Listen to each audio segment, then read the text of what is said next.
guys, and hello to my viewers who are not Muslim. Today I am going to be doing the ethnicity tag as advised in my previous video. If you've not seen my Q&A and my introductory video, please do go check it out. Okay, so today I'm going to tell you about the ethnicities that I belong to, and also obviously then the cultures and the languages I speak as well. So my dad is full Pakistani and my mum is mixed race. So I am Pakistani and mixed race. Now in regards to my mum's ethnicity, we're not 100% sure exactly what she is. Now I'll go into that in a moment and tell you why. It is kind of a big thing, but my mum's given me permission to tell you guys. So just from my dad's side then, first of all, so my dad is Kashmiri, so the family are from Kashmir in Pakistan, and my granddad, who is my dad's dad, was originally from a place called Lala Musa when India and Pakistan were together, and then when they became independent countries, we now belong to well, I think it's like a town growing called Dinga. Now when I tell people that we are from Dinga, they laugh because in Punjabi Dinga means bent. Okay, now I don't think I'm bent, but yeah, Dinga means bent, and we're from we live in Dinga in Pakistan. So that's my dad's side. In regards to my mum's side, there is a bit of confusion and she's not 100% sure, to be honest. Now she has allowed me to tell you guys today, after all the, oh, her mum's a Gori, she's a Gori's child, this and that and the other, like that really upset me as I was younger. My mum's allowed me to tell you guys that my mum was actually adopted. So the grandparents that, if you do know, you know me. So the parents, so the people that know me and have known of my grandparents will know that my grandparents are English. So my relatives and my friends call my grandma and granddad auntie and uncle because it's not their granddad, so they don't want to say granddad or grandma. So Auntie Christine, that feels so weird saying that, and Uncle Tony, well, Anthony is his actual name, but yeah, his nickname is Tony, and within the town that they live in, he's known as Tony as well.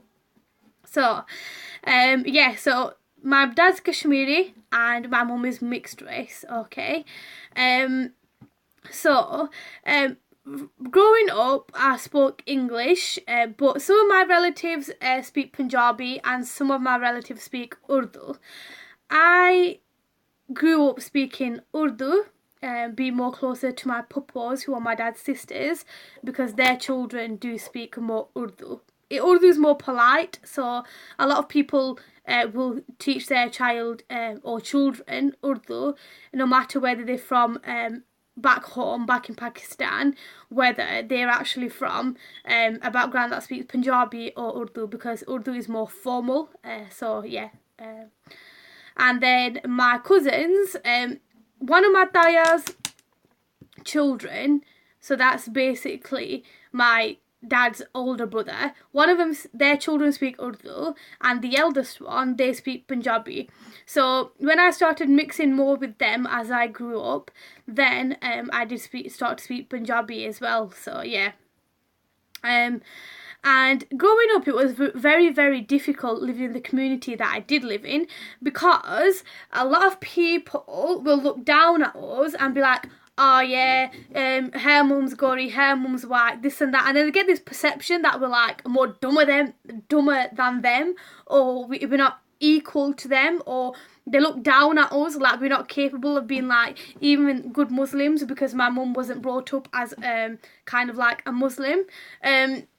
So they looked down at us then. But it's really funny because at the end of the day, my mum, when my dad married my mum actually wore the full burqa, which is like the long dress, which people generally wear in black, but now they're more fashionable. And she used to wear the headscarf as well. And she also used to pray her namaz, which are the prayers, and also try to be the best person she could. Now, I've come across a lot of people. Now, I'm not a judgy person, but if you wanted to judge my mum for being English, then I came across a lot of people that didn't wear the scarf, didn't cover up at all, and also didn't really practice their religion at all as well. So it wasn't really fair to have a comparison between the two and make us feel as though we were less valued.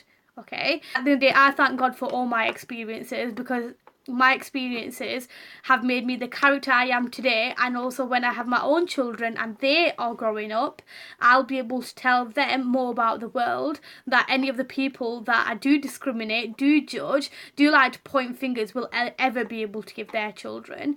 Now, going to that, now I was brought up in a very, very kind of like closed community. It was literally just Pakistani people and white people. And I remember in 2011 there was only 4 or 5 of us that decided to go to a college in a different town to the rest of them.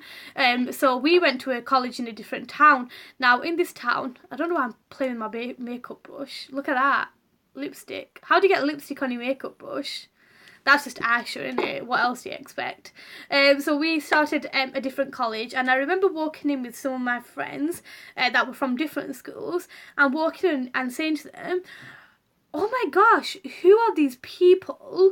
They are not Pakistani people, and they are not like African, Caribbean, kind of anything like that, anything from those sort of continents. And there's so many of them, so obviously there's some sort of different culture here. And my friend turned around and said they're Bangladeshis, and I was like, what are Bangladeshis? Like, I've never come across that in my life. And she said, oh, well, basically, obviously, we're Pakistanis, and the back home country is Pakistan, theirs is Bangladesh. And I was so fascinated, but then it just went to show that I'd come from actually such a small town that hadn't come across a different culture that was 10 or 15 minutes away from me. Like, I'd never come across it at all. But we actually were really, really close to the Bangladeshi people in college, to be honest.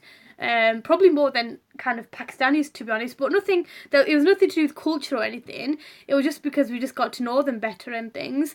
So I'm really glad I went to that college, because I got to know Pathan people who I'd never come across either in my life. And also there was just like different kind of cultures there, which I wouldn't have come across if I went to the college that my other kind of friends went to from high school. So I'm really grateful for going to that college.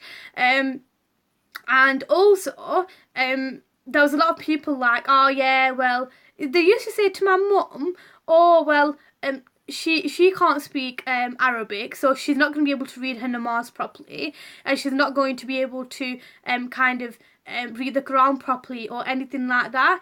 Now, I think that's a disgusting thing to say, because at the end of the day, my mum chose to come to this religion. She could have chose not to belong to the religion at all, but she chose to be a Muslim. And at the end of the day, yes, she did used to read the Quran book with translation, but I think that's better than somebody like myself, who by 9 years old had read the Quran book 13 times, our holy book, but not 9 years old, sorry. I'd read Quran book a couple of times back then. I'd read Quran book 13 times by about 15 years old. I don't know where 9 came from. There, so sorry, I wasn't trying to big myself up, but yeah, I don't know where 9 came from. And my mum used to read the Quran book in English, but yeah, I'd read the Quran book so many times, and I didn't know what a word of it meant until I started reading it after that in English. So I'd rather have somebody who is reading the Quran book in English and knows exactly what they're reading and why they're reading it and what it means, and somebody like myself that just used to go to mosque at the age of 4 and read the Quran book so many times and not actually know what it means, okay? And also she used to read her namaz in English as well. But I'm sure if we have people who are Muslims from all different cultures and background, I'm sure God will understand somebody who's reading their namaz in English.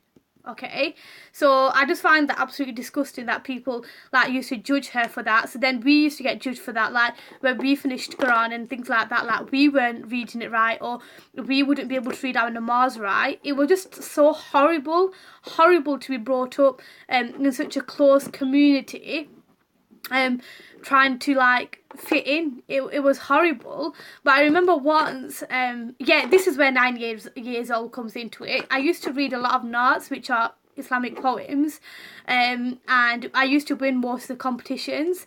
And I remember once it was the Jalous, which is like the Prophet's birthday celebration, and I remember reciting in front of everybody, and this auntie gave me a set of gold. It was like a gold ring, and also just loads of presents on top of that. And she said to me that, Aisha, do you know what? I used to think, not bad, but I used to judge people who didn't have full Asian parents. But I've seen yourself, you teach children in masjid, in mosque, and you read Naats and present your mosque all the time as much as you can, and I'm really proud of me. And she gave me like a gold ring and everything, and that day I actually felt proud of coming from a family where my mum wasn't brought up as an Asian, and she wasn't brought up as a Muslim, but still from the little that she knew and she was growing to know, that I was actually recognised in such a way. So thank you, Mama. Yes, Team Mama. Yeah, so I'm really proud of my mum. And otherwise, she gave us such a good upbringing. Like when it came to like learning things about puberty, oh gosh, I don't know what that is. When it came to learning about puberty, when it came to learning about kind of boys and girls mixing and things like that, and sex education and things like that, my mum was very open. So I used to be able to go to this auntie who was Asian and Muslim, but she used to work within the care kind of in a nursery, and we got to learn about puberty and things like that in an Islamic way. I don't think puberty and sex education, especially if you're getting married, should be looked down at, because it is two of the most scariest things that a girl will go through in their life. Okay, just hope that people will just like open their minds and hearts towards, like, you might even have like mixed race nephews and nieces yourselves, or sister-in-laws or daughter-in-laws or whatever, but do you know what, just respect everyone, give everybody love. Everybody deserves the same amount of love. And when you have your children, for my age group who are having children, or people who are a bit older than me who have had children, please, I just ask you just to let your children, when they grow up and they come to an age where they're a bit responsible, let them go to town on their own, let them go out with their friends, let them go to like their own like little things, let them go out shopping. Don't feel as though you have to keep your girls like inside and like be on lockers basically, because there's a lot for them to learn out there. And the more obviously you encourage for them to learn and mix and things like that, the more they will not become the judgmental kind of characters in the future that I myself had to deal with, and my siblings and other mixed race people have had to deal with growing up, because it's not nice and we don't deserve it, because we're humans just like everybody else. Okay, now thank you everybody for watching this video. I just felt as though this was something that I needed to address, okay? And I hope I haven't offended everybody. I've tried to be as careful as possible with my wording, okay? If obviously anybody has any questions about anything, as long as it's not too personal, as in personal to myself, it can be as personal as you want about yourselves. I'm not a person to go and tell people things. I'm not a person to make you feel embarrassed. I'm not a person to make you feel as though you're the only person or you shouldn't have come to me about it. But as long as it's something that I can try and help you with without causing you harm, or trying to kind of persevere your decisions into kind of long-term kind of things that could affect you in a negative way, I will always be there to speak to anybody about it. This is the whole point of why I've joined YouTube, to try and make a difference, to try and open minds and hearts, to try and speak about discrimination, prejudice, racism. Obviously, I don't know what you call it when it's it's not Islamophobia. I don't know why people use that term. A phobia is when you have a fear of something. I don't think people live in a community where people fear Muslims. They might have their own little opinions, but it's not Islamophobia. But obviously to speak about people who do have quite strong and negative opinions about people's religions, not just Islam, okay? Because I believe that people do give as well as much as they take from people as well. So, and that isn't always because they've received negativity. It's kind of their option to be like that as well. So, inshallah, I'll see you on the next one. Have a lovely Eid. Be safe. No racing around, killing your friends, killing yourself. Remember your parents. Remember your family. Remember your loved ones when you go behind that steering wheel with that choice of not having a license, not having insurance, or having both and still being an idiot on the road. Think about stuff like that before you do it, because when the cops decide to chase you, then be man enough to pull up and just deal with the consequence of a fine or a jail sentence, rather than putting yourself and your friends or whoever's with you 6 feet under, okay? Because that I see when people drive like that, I do see it as suicide, okay? Because you know that you are going to put your life at risk and possibly kill yourself, and you're making that option to do that. God and nobody else is. I believe that God, okay, we all have a plan that's written for us, but we also make our own choices. So I don't think God is going to have chosen for anybody to go and drive really fast and go and kill themselves, to be honest. And also fireworks. Think about other families. Think about single parents. Think about those who work, okay? Not everybody is celebrating your wedding, okay? If you want to do fireworks, do them earlier. And if your rituals and cultural kind of things are that important, do them later on, even until 5 o'clock in the morning. But just think about other people. It's not religious to do fireworks, okay? So that's not an excuse. And yeah, it might be a cultural thing, but just think as a human, okay? Take care of yourselves. Lots of love. Love you guys lots. I can't really do my I'm using this, which I found more easier than actual natural light, as you can see. Way.